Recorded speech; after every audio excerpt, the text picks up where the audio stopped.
pertama adalah membangun rumah di areal sawah dan situ. Yang kedua itu jebolnya tanggul-tanggul sungai yang dikelola oleh BBWS atau Kementerian PU. Jadi faktornya itu saja. Jadi kalau tanggul-tanggul sungainya baik, kokoh, nggak akan banjir.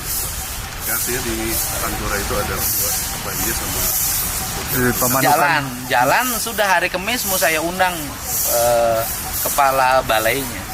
BBWS dan kepala balainya hari Senin mau ketemu saya agar dicari solusi, nggak bisa terus-terusan seperti itu. Pendanaan dari mana? Ya nanti mau saya ajak ngomong, ajak tukeran. Misalnya begini, mau saya ajakkan solusi saya adalah taruhlah misalnya pembiayaan untuk, saya kan nggak tahu isinya ya, kan saya nggak tahu isi apakah alokasinya tersedia atau tidak. Rekonstruksi jalan itu harus rekonstruksi loh, bukan tambah. Rekonstruksi jalan pantai utara Jawa Barat. Misalnya kalau rekonstruksinya tidak mencukupi dan itu kebutuhan dasar warga penghubung antara Jakarta sampai Jawa Timur, itu saya tawarin begini. Jalan-jalan nasional yang melintasi kota-kota, yang melintas seperti gini. Jalan dari Pasteur itu ke kota Bandung itu kan jalan nasional. Nah itu kan tahun 2026 ini kita akan rekonstruksi pakai dana APBD provinsi dengan MOU kan itu.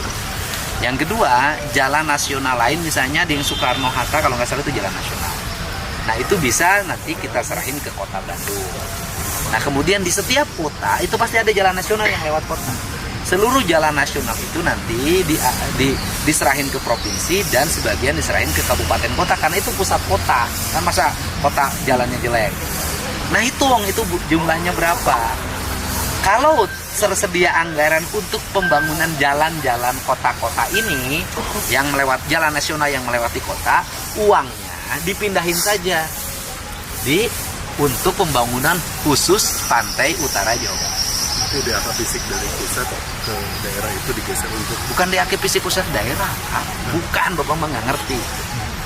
Begini, itu kan jalan nasional pasti. Berarti kewajiban Menteri PU.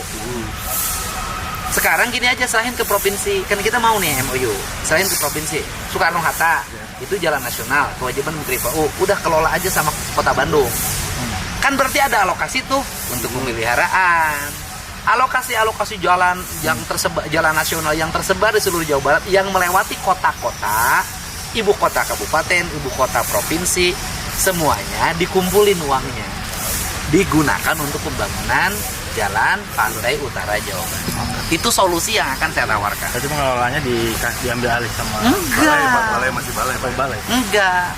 Gini, yang diambil alih oleh provinsi, bukan, yang diserahkan ke provinsi itu adalah jalan-jalan yang di pusat kota, jalan nasional yang di pusat kota, kota kabupaten, kota madya, dan ibu kota provinsi termasuk Bandung, ya kan? Andai kata ada alokasi anggaran untuk itu, ditarik aja alokasinya, jangan digunakan. Biarkan jalan itu dikelola oleh provinsi dan kabupaten kota. Uangnya difokuskan untuk pemeliharaan jalan nasional di pantai utara Jabar. Kalau statusnya masih nasional berarti apa? Cuman nanti udah berubah.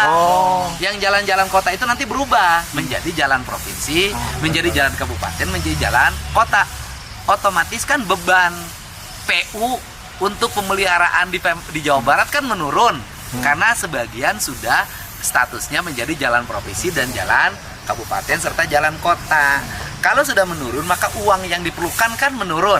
Maka uang itu nanti difokuskan untuk memperbaiki jalan pantai utara Jawa Barat. Akan nambah beban daerah sih. Otomatis. Tapi kan nggak ada masalah. Nambah beban kan juga untuk kepentingan kota. Karena gini, kalau kenapa kota harus diserahin ke kabupaten dan diserahin ke provinsi? Orang kalau lewat jalan teh goreng. Itu rakyat tidak akan lagi ngomong bahwa itu jalan nasional. Lamun bupati ngomong itu jalan nasional. Karena itu di muka jalan menuju kantor bupati, jalan menuju kantor gubernur, jalan menuju kantor wali kota. Ya kan udahlah itu mah menjadi kewenangan kita saja. Gitu loh. Gitu. Nah, kalau jalan Pantai Utara Jabar itu mah jelas jalan penghubung antar provinsi. Dalam bahasa kasar begini, kalau jalan ke pusat kota, yang pakai mobilnya pun adalah mobil-mobil yang di kota itu, bayar pajaknya di kota itu, nggak ada masalah, gitu loh. Tapi kalau jalan penghubung antara Jakarta, Jawa Barat, Jawa Tengah, Jawa Timur, yang mobilnya gede-gede dari tempat lain, kemudian menggunakan dana kita, nggak pas, karena mereka bayar pajak kendaraannya juga tidak di sini, gitu. Pak update Cisarua mungkin Pak. Sudah kita serahin bantuan. Bantuan apa aja Pak? Per kepala keluarga korban. Bisa Per orang 25 juta. Terus kemudian ya yang kemarin tuh. Terus kemudian yang lainnya ya nanti kita relokasi. Kan masih ada 50 kepala keluarga yang zona merah nih susulan. Nah itu mulai besok dikasih uang untuk kontrak 5 jutaan per kepala keluarga. Karena itu bukan rumah yang longsor. Dan setelah itu kita memikirkan untuk membangun rumah hunian baru. Ya.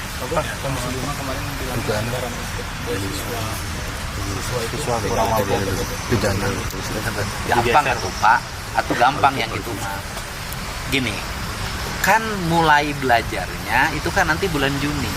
Dan kita ini bulan Juli, kan kita ini hari ini belum bisa mendapat update data berapa yang kelas 1 yang tidak mampu yang di sekolah swasta tahun ajaran 2026-2027. Jadi uang itu belum muncul karena kita belum ada data untuk siswa yang nanti di Dapodik yang baru. Kan nanti sasarannya adalah kelas 1. Iya, gitu loh. Nanti berarti berdasarkan data penerimaan siswa baru tahun 2026-2027 data itu keluar nanti. Gitu. Kan bisa dengan pergeseran. Bisa dengan pergeseran nggak bisa. Pak, kalau saya sih kan sudah lama sama sampah ya Pak. Saya di Jawa Barat dari dulu selalu mengkritisi rumah-rumah yang pakai asbes, rumah-rumah yang pakai seng, karena secara estetik bertentangan dengan prinsip-prinsip estetika. Nah spirit Pak Prabowo terhadap pengelolaan rumah peninggalan leluhur itu sangat kuat kan, dia kan sangat konsen terhadap sejarah.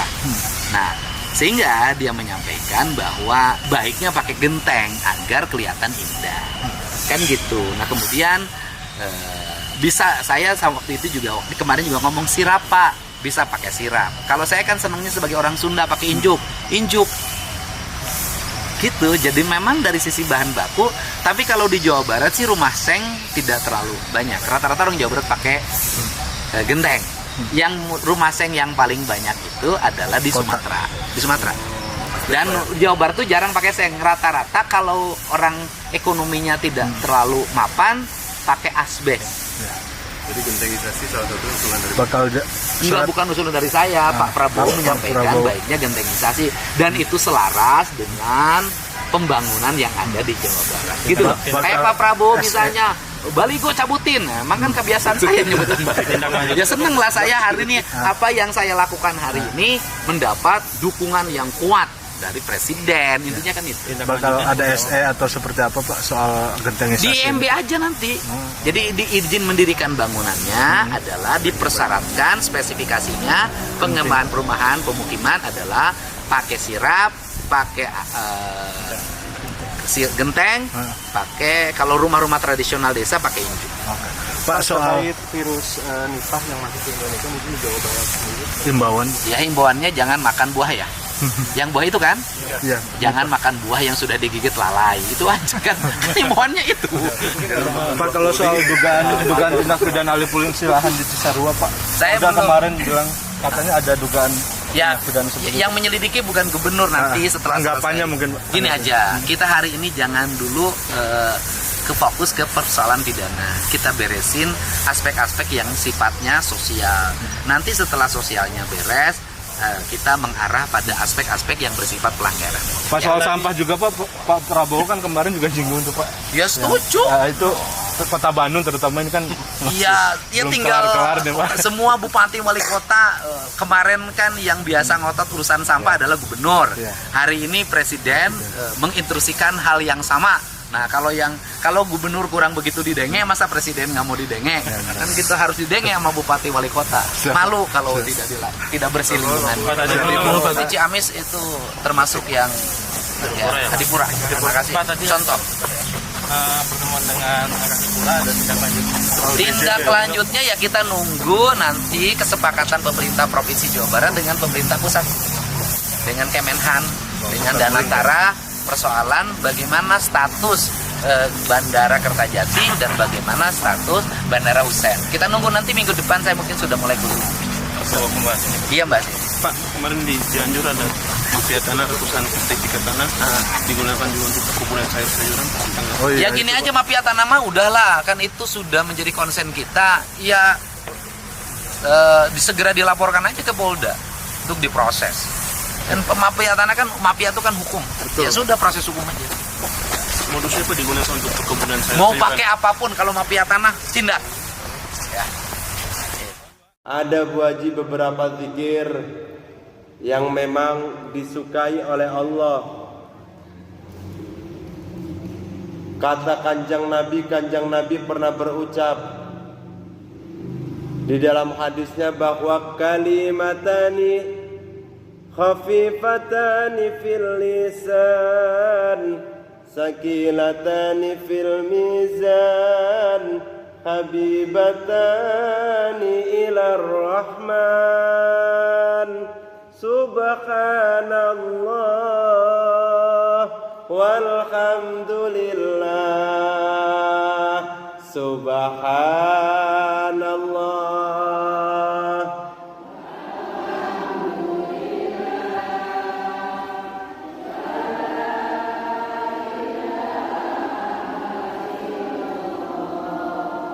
Wallahu Akbar. Jadi kata Kanjeng Nabi Bu Haji, dikasih tahu, Kanjeng Nabi itu ngasih tahu kepada kita karena tahu umatnya itu malas-malas. Kan mental kita ini Bu Haji inginnya kerjanya sedikit, gajinya besar. Mental kita itu Bu Haji inginnya kerja sedikit, uangnya cocok. Kepengennya Ibu Haji ya. Jadi kata Kanjeng Nabi ada dua kalimat, di mana kalimat ini khafifatani fil lisan, sangat mudah, sangat ringan untuk diucapkan, akan tetapi sakilatani fil mizan. Akan tetapi seringan-ringannya dua kalimat ini ketika nanti ditimbang di yaumil mizan, ini timbangannya timbangan berat Bu Haji. Habibatani ilar rahman. Dua kalimat ini yang sangat disenangi oleh Allah Subhanahu wa taala. Apa itu? Kalimatnya adalah subhanallah wa bihamdihi subhanallahil azim. Subhanallah wa bihamdihi subhanallahil azim.